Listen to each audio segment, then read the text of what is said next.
Welcome to our new blog গুচ্ছ রান্নাঘর। আজকে আমরা ঢেঁড়স ফালি করে কেটে নিয়েছি, শুটকি মাছ দিয়ে রান্না করব এবং আপনাদের দেখাবো। আশা করি শেষ পর্যন্ত থাকবেন এবং ভিডিওটি দেখবেন। এখানে আমি নিয়েছি রসুন আর নিয়েছি হলুদের গুঁড়ো, মরিচের গুঁড়ো, লবণ। অন্য কোনো মশলা আমরা আজকে অ্যাড করব না, শুধু হলুদ আর মরিচ দিয়ে রান্নাটা আমি করব। এখন আমি চুলো জ্বালিয়ে রান্না শুরু করব। আমি সামান্য পরিমাণে তেল দিয়ে দিচ্ছি। এখন দিয়ে দিব শুটকি মাছগুলো।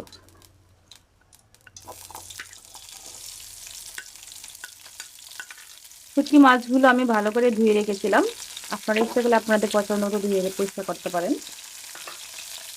দিয়ে দিচ্ছি রসুনগুলো। এগুলো আমি একটু শিলপাটায় একটু চ্যাপটা করে নিয়েছি, আপনারা ইচ্ছা করলে যেভাবে খুশি দিতে পারেন।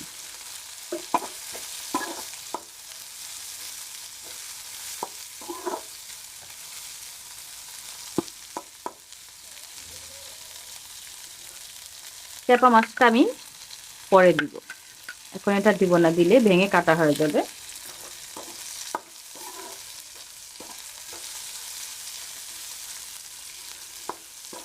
মাছ মাংস আমরা সবাই খাই, কিন্তু মাঝে মাঝে একটু ভিন্ন খাবার খেলে ভালো লাগে। শুটকি মাছ মোটামুটি সবাই মনে হয় পছন্দ করে, আমি পছন্দ করি। আপনাদেরটা তো জানি না, জানাবেন। এখন আমি দিয়ে দিচ্ছি মশলাগুলো, হলুদ, মরিচ আর লবণ।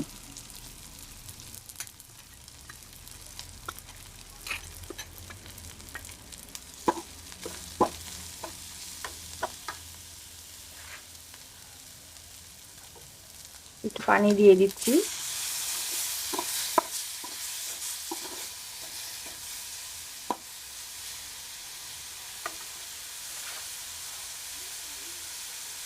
আর একটু পানি দিয়ে দিচ্ছি।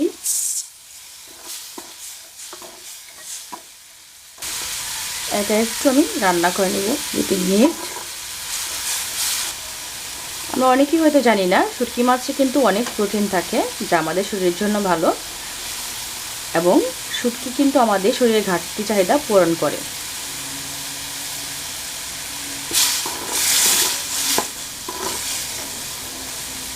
এখন দিয়ে দিচ্ছি ঢেঁড়সের ফালিগুলো।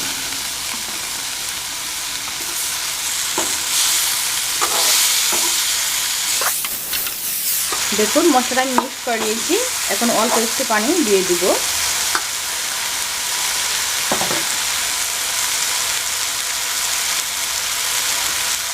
মশলাটা মিক্স করে নিয়েছি, সামান্য পরিমাণে একটু পানি দিয়ে দিব।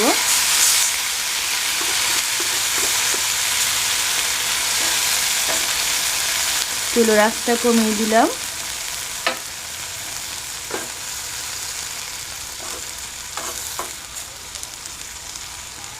এখন এটাকে আমি 4-5 মিনিট রান্না করব। চাপা মাছটা এখন আমি এটার উপরে দিয়ে দিচ্ছি, শুধু ঘ্রাণের জন্য। চাপা মাছটা দিলে একটু ঘ্রাণ আসে ভালো, সেজন্য দিয়ে দিলাম।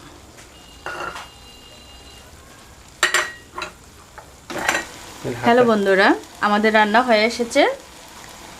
এখন আমি চুলো বন্ধ করে দিচ্ছি।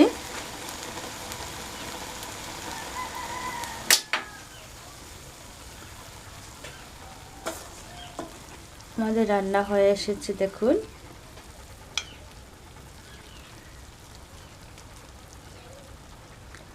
কেমন হয়েছে আমাদের রান্না? যারা ভিডিও দেখছেন অবশ্যই বলবেন এবং কমেন্টে জানাবেন। ধন্যবাদ সবাইকে।